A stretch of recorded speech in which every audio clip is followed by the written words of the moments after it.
Les refs, ça c'est les AirPods Pro. 299 € chez Apple. Eh, ça pique de fou. Mais ils ont une particularité de fou, c'est quoi? C'est que quand tu les mets dans l'oreille, t'entends plus rien. T'as l'impression que t'es sourd. Ça s'appelle la réduction de bruit actif et c'est une dinguerie. Si vous l'avez jamais essayé la première fois, ça fait trop bizarre. J'ai cru vraiment, j'étais sourd. J'ai crié maman, j'entends plus rien et tout. Après, j'ai pleuré et tout ça.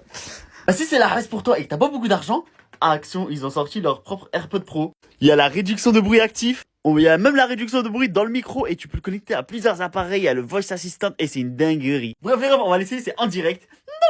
D'ailleurs, les refs, si vous aimez bien que je compare les copies de chez Action, ben n'hésitez pas à aller voir ma toute dernière vidéo. J'en compare, laisse tomber. Et je vous jure qu'à l'intérieur, il y a vraiment des pépites. Je te laisse aller voir, le lien il est en bio. Bref, on va tester cette folie. Déjà, esthétiquement, franchement, on dirait trop des AirPods Pro, avec un petit handicap quand même à ce niveau-là.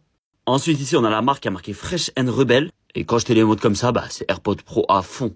Comme ça, je saurais même pas dire qui est qui. Ça, c'est les AirPods Pro et ça, c'est les AirPods S. Au niveau de la connexion, on va voir si c'est comme les vrais. Donc, non, quand tu ouvres, il te dit, ouais, voulez-vous les connecter? D'accord, là, il fait aucun effort. Donc, il faut aller directement dans les paramètres Bluetooth et on attend qu'ils reconnaissent le truc. Du coup, c'est bon, French Rebel. Et ça y est, je suis connecté. Donc déjà, quand tu les mets, ils agressent pas les oreilles. Ils sont pas en train d'écarter l'oreille et lui dire, écoute.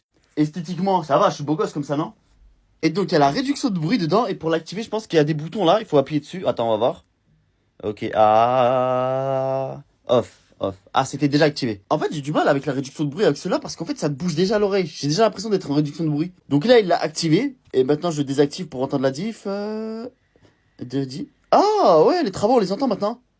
En fait, c'est plus pour les bruits loin, pas le bruit de toi-même, le bruit loin. Et maintenant, on va écouter un petit son, voir parce que les sons, il est bon, parce que c'est le plus important dans des écouteurs. Ok. Oh, les basses, elles sont bonnes, hein. 10 sur 10, hein. Non, 8 sur 10. Non, franchement, ça vaut le coup. Franchement, la vérité, si vous voulez des AirPods qui ont un peu la réduction de bruit, qui ont des technologies que tu peux pas te permettre parce que ça coûte 300 €. Pour 19 €, moi, je dis que ça vaut le coup de ouf. En tout cas, les refs, si vous voulez en savoir plus, ma petite vidéo qui est juste là. Et sur ce, c'était Léo.